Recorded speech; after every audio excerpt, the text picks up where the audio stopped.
Boa noite aos amigos internautas, boa noite a todos mais uma vez.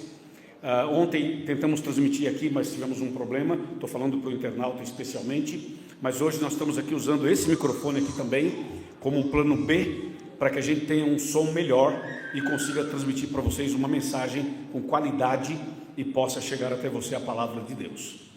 Estamos ao vivo diretamente da Igreja Adventista do Sétimo Dia, sede de Arapuanga. É uma região administrativa de Brasília, para aqueles que estão em outros estados, em outros lugares do mundo e querem saber de onde nós estamos falando, certo? Bom, nós vamos fazer o seguinte agora, vamos fazer mais uma oração e em seguida vamos abrir a Bíblia para o tema de hoje. Assentados mesmo, curvemos a cabeça, fechemos os olhos, vamos orar. Senhor, nosso Deus e nosso Pai, obrigado por estarmos aqui na Tua casa, para mais uma vez abrirmos a Tua palavra e estudarmos a mensagem de salvação. Pedimos que o Senhor permaneça conosco, que o Espírito Santo se movimente aqui dentro e que essa noite haja transformações de vida aqui e também na vida dos internautas. Que o Espírito Santo se movimente aqui dentro, preenchendo todo o espaço dessa igreja e cada espaço do nosso coração.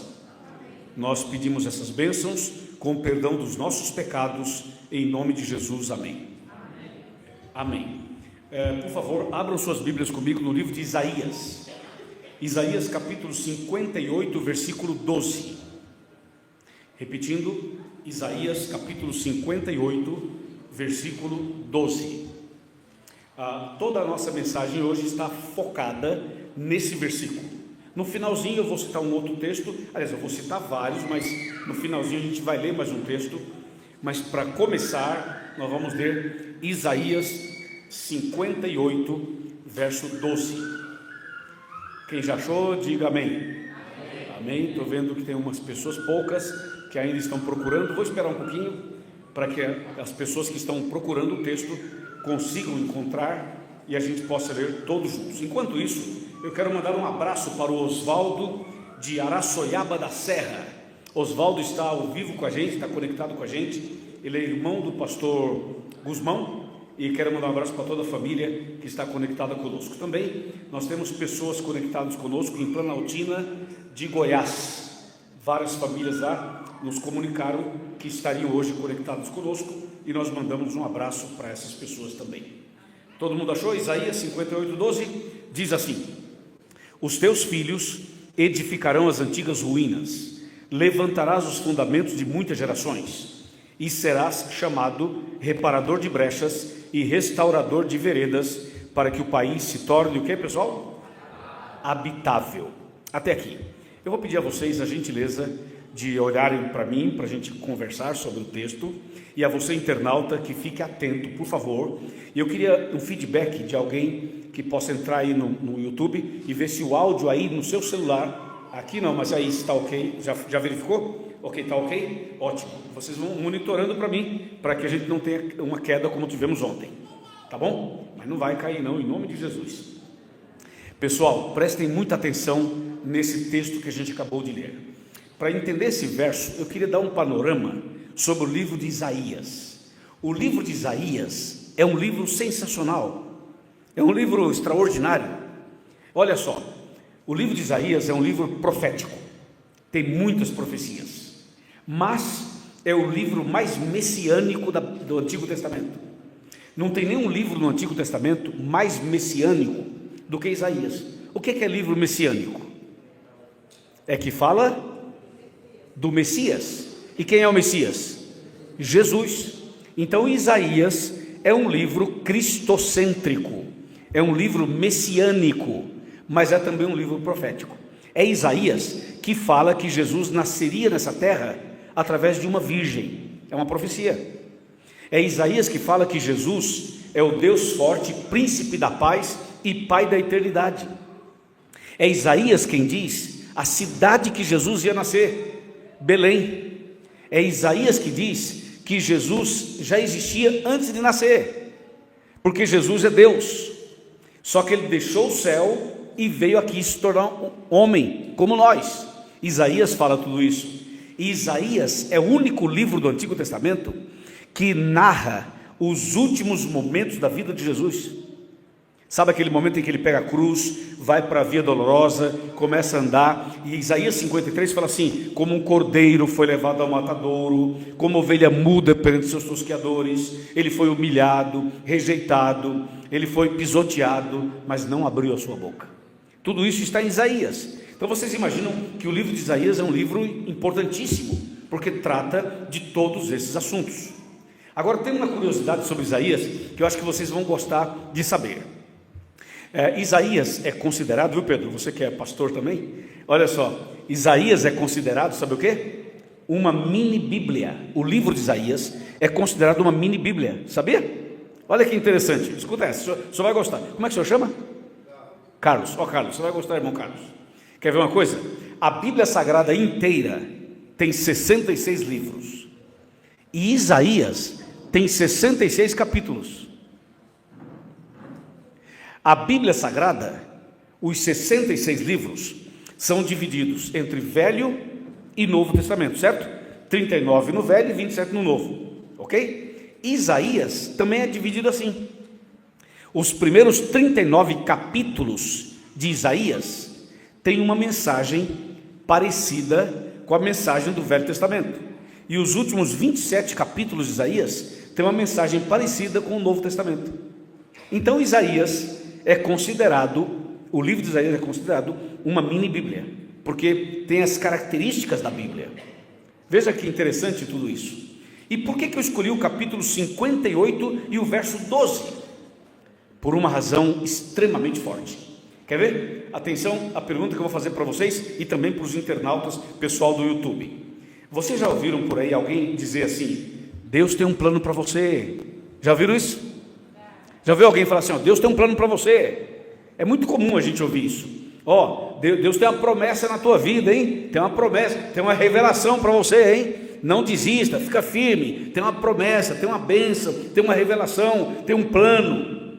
É muito comum no meio evangélico as pessoas falarem essas coisas. Só que ninguém diz que plano é esse, ninguém diz que revelação é essa, ninguém diz que promessa é essa. Apenas eles dizem de uma maneira genérica: Deus tem um plano para você, não desista, não desanima, Deus tem um propósito na tua vida, não é assim? Aí cada um interpreta de um jeito, né? Alguém fala assim: acho que vai ser, eu vou comprar uma casa, acho que é isso, ou acho que eu vou comprar um apartamento na praia, acho que eu vou virar patrão, acho que eu vou comprar um carro. Aí cada um começa a imaginar que plano é esse, que propósito é esse, que sonho é esse que Deus tem para a pessoa. Porque no mundo evangélico eles só dizem assim: Deus tem um plano para você, Deus tem uma revelação para você, Deus tem um propósito na sua vida, Deus tem isso para você, mas não diz o que é. Aí cada um interpreta do seu jeito. Pois esta noite, aqui nesta igreja, nesse versículo que eu li com vocês, nós vamos responder essa pergunta. Vocês e eu e os internautas vamos sair daqui sabendo qual é o plano que Deus tem para nós. Vamos sair daqui sabendo qual é a revelação que Deus tem para nós. Que propósito é esse? Então aperta o cinto, se ajeita no banco, aperta o cinto, respira fundo, que vamos entrar no assunto. Voltemos para Isaías 58, verso 12. Vamos ler mais uma vez. Isaías 58, verso 12. Eu vou ler outra vez para que agora a gente comece a explicar os detalhes. Os teus filhos edificarão as antigas ruínas, levantarás os fundamentos de muitas gerações, e serás chamado reparador de brechas e restaurador de veredas, para que o país se torne habitável. Pois bem, nesse verso tem 4 frases, e essas 4 frases responderão à pergunta que a gente fez. Qual o plano que Deus tem para nós? Através das 4 frases que tem aqui, a gente vai responder a pergunta. Qual é a primeira frase? A primeira frase está bem no início, que fala assim: os teus filhos edificarão as antigas ruínas. Então, primeira frase: edificar as ruínas. Repita comigo: edificar as ruínas. Todo mundo, por favor, todo mundo, solta a voz. 1, 2, 3. Edificar as ruínas. Esse é o primeiro aspecto do plano. O plano que Deus tem para você. Ele quer edificar as ruínas. Senhores, isso é muito profundo, isso é maravilhoso. Vocês sabem o que significa estar em ruínas? Uma casa em ruínas é uma casa que tem rachadura, é uma casa que tem problema no piso, tem problema no telhado ou no teto, tem problema hidráulico, tem problema elétrico. Então uma casa em ruínas é uma casa que pode cair a qualquer momento, certo? Ou um prédio, ou um barracão, ou um salão, qualquer que seja a construção, quando está em ruínas, significa que ela está numa situação que ela pode cair a qualquer momento, certo? A mesma coisa acontece com a gente. O que é uma pessoa em ruínas? É uma pessoa que está muito mal e que a qualquer momento pode ser destruída definitivamente. Então, o que Deus fala nesse texto? Deus fala assim, ó, que o plano dele é edificar as suas ruínas. Olha que interessante. Qual o plano que Deus tem para mim? Edificar as minhas ruínas. Agora vem cá, como é que a gente edifica as ruínas? Não sei se tem algum pedreiro aqui, algum construtor aqui, algum especialista em construção aqui, mas se tiver, vai me ajudar. E se não tiver, nós vamos meditar juntos. É assim: se você tem uma casa em ruínas, o que você faz para ver se você... Como que você resolve o problema das ruínas? Chama um profissional, o profissional analisa a casa, estuda a casa, faz uma análise na casa, e aí o profissional diz assim, ó, essa casa está condenada, não aproveita nada aqui, está tudo ruim. A melhor saída é derrubar tudo, passa um trator em cima e começa outra do zero, né? Tem casos que tem que fazer isso, mas vamos imaginar que a casa não esteja tão ruim assim. Ela tem problema talvez na parede, mas não nas colunas. Talvez tenha problema no piso, mas não na estrutura. Talvez tenha problema na parte elétrica, mas não nas principais bases. Então o profissional analisa e fala assim, ó, a casa está feia a coisa aqui. Mas o ponto principal, que é a estrutura dela, a base dela, os fundamentos dela, estão bons. Então não precisa derrubar a casa. Vamos só reformar a casa. A gente aproveita o que dá e reforma o que não dá, certo? Ou seja, tem duas maneiras de você edificar as ruínas de uma casa: ou derruba tudo e faz outra, ou aproveita o que dá e reforma o que não dá, certo? Ok, Deus deseja edificar a nossa vida, as ruínas da nossa vida. Então escuta isso aqui, internauta. Tem pessoas que a coisa está tão feia, mas tão feia, que tu tem que nascer de novo. Entendeu ou não? Tem situação que tem que entrar ali, ó, ali no batistério e zerar, começar do zero. Entendeu?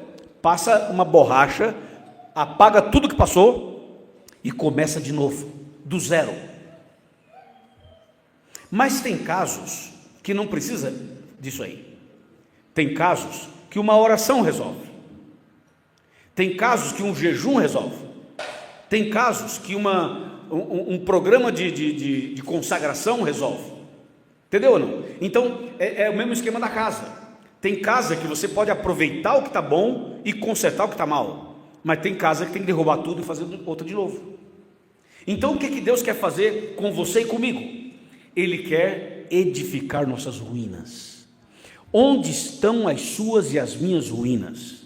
Às vezes, as suas ruínas podem estar, sabe aonde? Olha para mim, aqui dentro. Isso aqui trai você, seus pensamentos, suas vontades, seus desejos.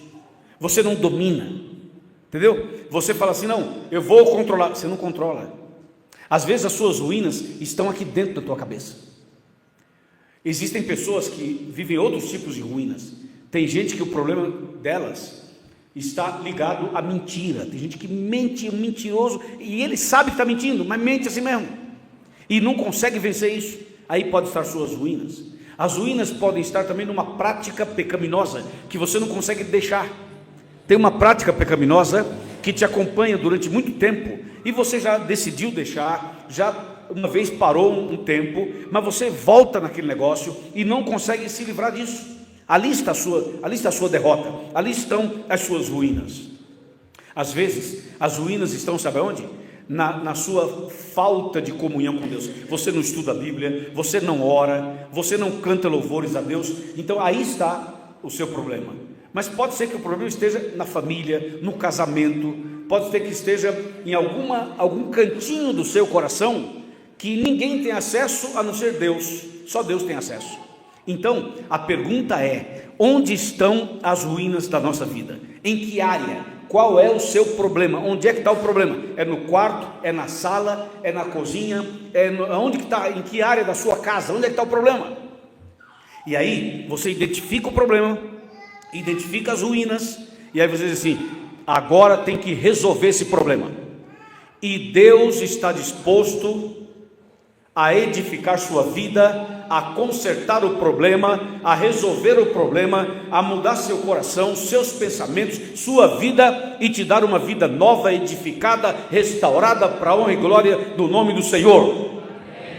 E isso que eu estou dizendo é uma necessidade nossa e é uma promessa de Deus. Lembra que eu estou respondendo uma pergunta? Qual é a pergunta? Qual o plano que Deus tem para mim? Está vendo o plano que Ele tem?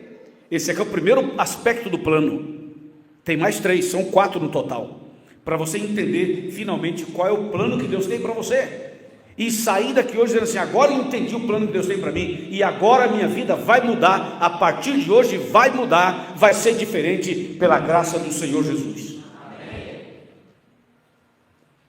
E já vou dizer uma coisa: não existe nenhum caso,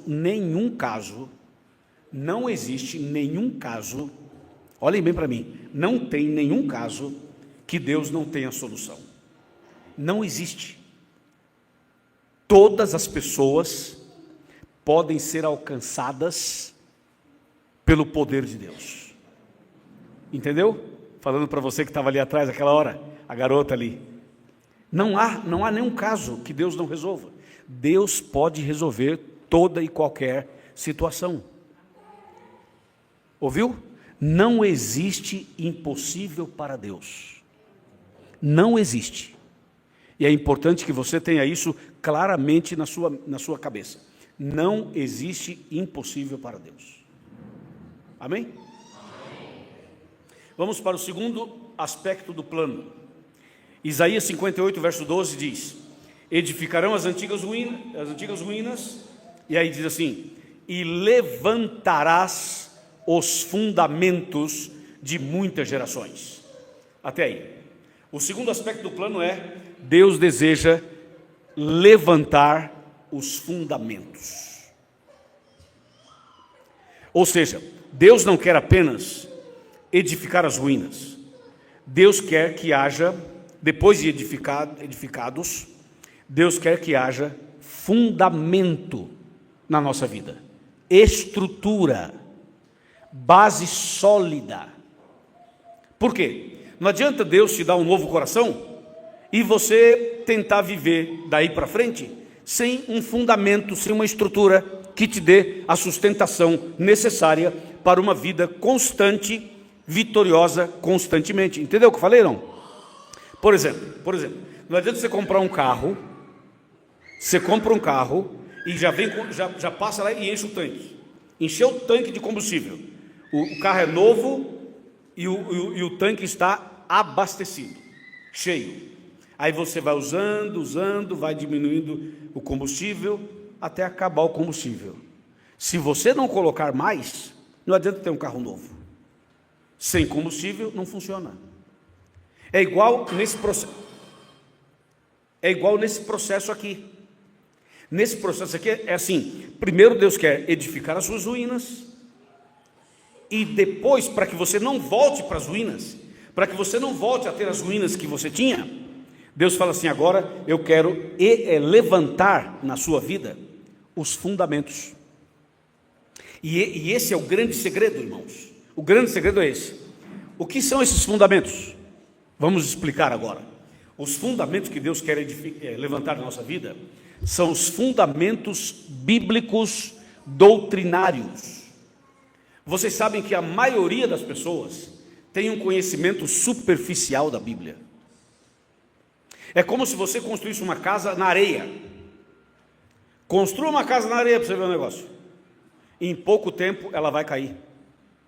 Em pouco tempo ela vai ruir, porque na areia não há sustentação. Entendeu? Então, qual que é o grande segredo? É que cada membro de igreja, cada cristão, cada cristã, tenha conhecimento dos fundamentos da palavra de Deus. O que acontece é que a maioria só sabe assim: Deus é amor, o Senhor é meu pastor, nada me faltará, se Deus é por nós, quem será contra nós? Só sabe assim. Mas eu pergunto, me explica a doutrina do santuário. Aí muitos não sabem. Aí eu falo assim, me explica aí o princípio bíblico da temperança cristã. Não sabe. Me fala sobre o estado do homem na morte. Não sabe. Me fala sobre o juízo final. Não sabe. Me fala os 10 mandamentos de cor. Não sabe. Me fala qual é o selo de Deus, qual é a marca da besta. Muitos não sabem. Me fala qual é a doutrina da justificação pela fé. Muitos não sabem. Ou seja, são as doutrinas fundamentais que eu estou mencionando. São esses fundamentos que Deus quer levantar em você. Quando você tem o conhecimento dos fundamentos, quando você está estruturado nos fundamentos, podem criticar você, podem criticar sua igreja, pode criticar sua fé, pode vir o vento, o vendaval, a tempestade, a tormenta, pode vir o que for, você pode balançar, mas não cai, porque está fundamentado nesses fundamentos bíblicos. O problema hoje do mundo cristão evangélico, é que a maioria não sabe quase nada da Bíblia. Então o conhecimento é muito superficial, entende?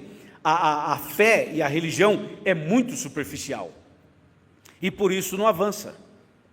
Então Deus deseja, primeiro, edificar as suas ruínas, mas segundo, Ele quer levantar na sua mente, no seu coração, as doutrinas fundamentais da palavra de Deus, para que você saiba explicar por que você crê dessa maneira, por que você é do jeito que você é, por que você frequenta esta igreja, por que você defende esse princípio. Você precisa ter esse conhecimento fundamental da palavra de Deus. Amém, irmãos? Amém. É isso. Então você está vendo que o plano de Deus não é só trazer para você o conforto, a paz, a cura, o livramento. Deus quer fazer isso, mas Deus quer te dar mais do que isso. Ele quer te dar a base, o conhecimento, para que você esteja firme na fé, mesmo diante dos maiores embates da vida. Amém, irmãos? Amém. E número 3, são 4, número 3 agora, e diz assim: Deus deseja reparar as brechas. Senhores, estamos edificados em Cristo. Jesus edificou as nossas ruínas, resolveu o nosso problema. Ok, agora Ele nos ensinou os fundamentos. Agora conhecemos a Bíblia, os fundamentos. Mas não é só isso. Às vezes nos preocupamos com o macro e esquecemos do micro. O que é isso? Às vezes a pessoa conhece a Bíblia como ninguém, está firme na igreja como ninguém, mas tem uma brechazinha, tem um probleminha aí, que sempre está sangrando. Estou usando uma figura de linguagem, entende? Quando eu falo está sangrando, ou seja, tem alguma coisa aí. Por exemplo, a pessoa está firme com Deus, mas fala palavrão. Palavrão é uma brecha, tem que reparar a brecha, parar de falar palavrão. A pessoa conhece as doutrinas, tem os fundamentos, a pessoa está firme com Jesus aqui na igreja, mas de vez em quando, entendeu? Sai de férias, aí tem uma brechazinha lá. Tem pessoas que tomam um negocinho, sabia? Tomam um rabinho de galo.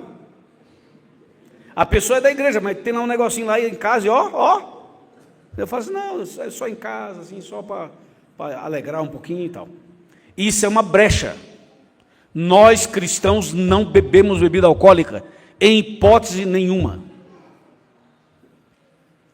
A gente não fuma, não usa drogas, não se alimenta de qualquer coisa. O nosso corpo é o templo do Espírito Santo.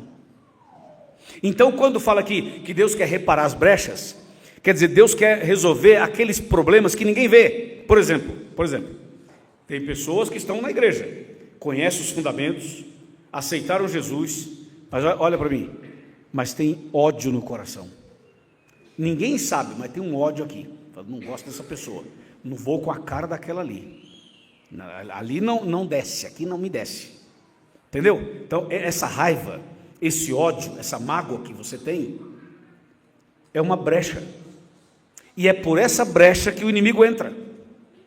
Sabe quando você diz assim, não, eu até tolero, mas não perdoo não. O que a pessoa me fez, eu não perdoo. É uma brecha. Então, o que Deus quer fazer? Ele quer reparar as brechas. Entendeu ou não? Reparar as brechas. Primeiro, edificar as ruínas. Segundo, levantar os fundamentos. E terceiro, reparar as brechas. Não sei se vocês já ouviram falar, eu imagino que muitos aqui já ouviram falar de um profissional chamado martelinho de ouro. Já ouviram falar? Quem já ouviu falar do martelinho de ouro? Então, ele não faz isso? Por exemplo, o carro, você tem um carro que bateu, o amassado é grande, você leva onde? Leva no funileiro e no pintor, né? Funilaria e pintura. Mas às vezes tem um negocinho que foi uma pedrinha que bateu. Assim, olhando assim de longe, ninguém vê. Tem uma pedrinha, um amassadinho de nada, coisinha de nada. Quem olha de longe fala, não, está perfeito o carro. Não está. Leva no profissional, ele bate o olho assim, ele faz assim, ó, ele fala, ih, não é assim que ele fala? Isso aqui, vai ficar uma semana o carro aqui, né? Ou 15 dias. Aí você fala assim, mas não tem nada. Tem, ó, tá vendo aqui, ó. Você não vê, mas ele vê. Aí ele faz um trabalho minucioso, cirúrgico. Ele usa um martelinho, ele usa umas ferramentas pequenininhas e ele vai consertando, deixa tudo no esquema. Então é isso. Às vezes a gente olha assim, fala assim, está todo mundo na igreja, que beleza. Mas tem coisinha aí que o martelinho de ouro tem que trabalhar. Entendeu ou não? Então existem as brechas que Deus quer reparar. Amém, irmãos? Você sabe o que é reparar, né? É fazer reparo. Fazer reparo é consertar, é resolver o problema, é tapar os buracos, é não dar brecha para o inimigo. Amém, irmãos? Você quer ver uma brecha que é muito comum no mundo religioso? É a tal da fofoca. É falar da vida alheia. Alguns falam até mal do sermão. Falam do pregador, da pregadora, da música, de quem cantou. E isso é um problema. Isso é uma brecha que o capeta adora. Então, você viu quantas brechinhas nós temos que vencer? Eu falei algumas, porque cada um sabe onde é que está o seu problema. Então, Deus quer fazer o quê? Primeiro, edificar as ruínas. Número 2, levantar os fundamentos. Número 3, reparar as brechas. Estão entendendo qual o plano que Deus tem para nós? É muito melhor que uma casa, é muito melhor que um apartamento, é muito melhor que um carro, é muito melhor que dinheiro. O que eu estou falando para vocês, baseado na Bíblia, é o que vai te dar vida eterna. Quem crê, diga amém. É isso. Ou seja, perceba que os passos que eu estou mostrando são passos de salvação, é ou não é? De salvação. E agora vem o último aspecto do plano, são 4. O último, diz assim, e restaurador de veredas. Então Deus, Ele quer finalmente realizar um processo chamado restauração. Deus quer restaurar completamente a nossa vida. O que é essa restauração das veredas? Sabe o que é isso? É fazer com que nós voltemos a refletir a imagem e semelhança de Deus, como nós éramos antes do pecado. O pecado manchou, destruiu, complicou, feriu. Então Jesus veio para restaurar. Então o processo é edificar as ruínas, levantar os fundamentos, reparar as brechas e finalmente restaurar completamente as nossas veredas, os nossos caminhos, a nossa vida, o nosso corpo, a nossa mente, os nossos pensamentos, o nosso coração. Deus quer fazer essa obra de restauração total na vida de cada um de nós. Amém, irmãos? Isso é maravilhoso. Isso é simplesmente maravilhoso. Aí se alguém falar assim, Deus tem um plano para você, você fala, eu sei qual é o plano, e pergunta para a pessoa, e você sabe qual é o plano? Porque às vezes a pessoa fala, mas ela mesma não sabe. Entendeu? Então agora você sabe. Quando alguém pergunta assim, você sabe qual é o plano que Deus tem para você? Fala, sei. Qual que é? Isaías 58, verso 12. Esse é o plano que Deus tem para mim. Irmãos queridos, dessa maneira nós estaremos nos preparando para o céu, para a breve volta de Jesus. Estamos vivendo esse processo para irmos para o céu naquele dia. É isso que Deus quer para nós. E finalmente eu quero ler o último verso dessa noite. Hebreus está lá no finalzinho da Bíblia, perto lá de Tiago, perto do Apocalipse. Vamos para Hebreus capítulo 3.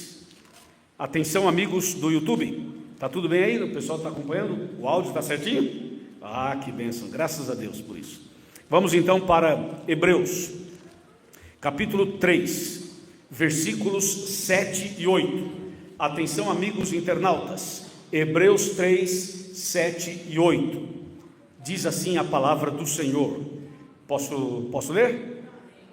Amém? Amém. Diz assim: assim, pois, como diz o Espírito Santo, hoje, se ouvirdes a sua voz, não endureçais o vosso coração, como foi na provocação no dia da tentação no deserto.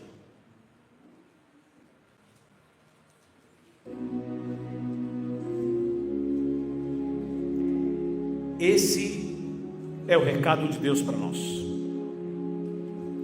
O recado de Deus é claro.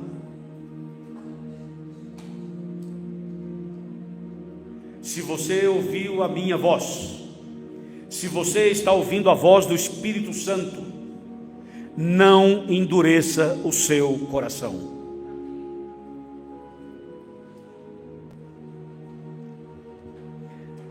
Um dos nossos problemas, sabe qual é? Nós temos muitos problemas, eu tenho e vocês também têm. Sabe qual é um dos nossos problemas? É que a gente escuta um tema como esse, e aqui faz um efeito na vida da gente, mas depois que a gente sai daqui, parece que esse efeito desaparece. Por isso que a pregação do Evangelho não pode ser apenas uma exposição, não pode ser apenas uma aula, não pode ser apenas uma palestra. A pregação do Evangelho tem que ter decisões. Quando eu faço um apelo e você decide, é como se você estivesse dizendo assim: eu assino esse documento, eu assino, eu me comprometo com isso. Eu sei que de mim mesmo eu não vou conseguir, mas pela graça de Deus eu vou conseguir. Então essa noite, ao estudarmos um assunto tão rico como esse, nós temos que pensar assim: eu quero isso para a minha vida. É assim que a gente tem que pensar. Eu quero essa bênção para a minha vida. Eu quero que Deus repare as minhas brechas. Eu quero que Deus edifique as minhas ruínas. Eu quero que Deus levante os fundamentos do meu coração. Eu quero que Deus me restaure completamente. Eu quero a partir de hoje ser uma nova criatura. Eu quero abandonar aquilo que não é certo, que não agrada a Deus. E se você mais cedo ou mais tarde tiver uma queda, uma fraqueza, ajoelha, confessa para Deus, peça perdão, se levanta e continue. Não para, não desista, porque quando você perde uma batalha, você não perdeu a guerra. Quando você comete um deslize, você não está perdido porque cometeu aquele deslize. Por isso existe um advogado no céu, por isso tem um intercessor no céu, por isso Jesus morreu por você. Você poderá ter falhas, você poderá cair inclusive, você poderá ter fraquezas inclusive. Todo mundo pode passar por isso, não tem ninguém perfeito. O grande segredo é se levantar, o grande segredo é se ajoelhar, o grande segredo é consagrar a vida ao Senhor, o grande segredo é não permanecer no chão. O cair é do homem, mas o levantar é de Deus. Portanto, não permaneça caído, não permaneça prostrado no chão. Se levanta, começa de novo, coloca Deus na frente, confia no Senhor, e Ele fará a obra na sua vida que só Ele pode fazer, que mais ninguém pode fazer, que só Ele pode realizar e que ninguém mais pode realizar. Então essa noite, antes de você sair daqui, internautas, antes de vocês encerrarem aqui a transmissão, por favor, coloca no teu coração esse desejo e diga assim: a partir de hoje, com a graça de Deus, eu quero viver este plano de Deus na minha vida. Amém, irmãos? Quantos querem viver esse plano de Deus na sua vida? Levanta a sua mão. Levanta a sua mão. De novo, levanta a mão. Levanta as duas para dar mais ânimo para esse negócio aqui. Levanta as duas. Levanta, Pedro, as mãos. Isso. Levanta, todo mundo a mão. A internauta, levanta a mão aí, internauta. Amém. Deus seja louvado. Que assim seja. E agora eu queria falar especialmente com os internautas. Meus amigos, entenderam a mensagem de hoje? A pergunta é: você quer esse plano de Deus para a sua vida? Quer receber essas 4 bênçãos de Isaías 58:12? Quer receber agora o milagre do Senhor, um novo coração do Senhor? Se você quer, escreva aqui nos comentários dizendo assim: eu quero, eu aceito, eu me entrego, e Deus vai abençoar você. Que Deus esteja com você. A gente vai encerrar a transmissão agora e amanhã voltaremos aqui ao vivo com a graça de Deus. Um abraço, até amanhã.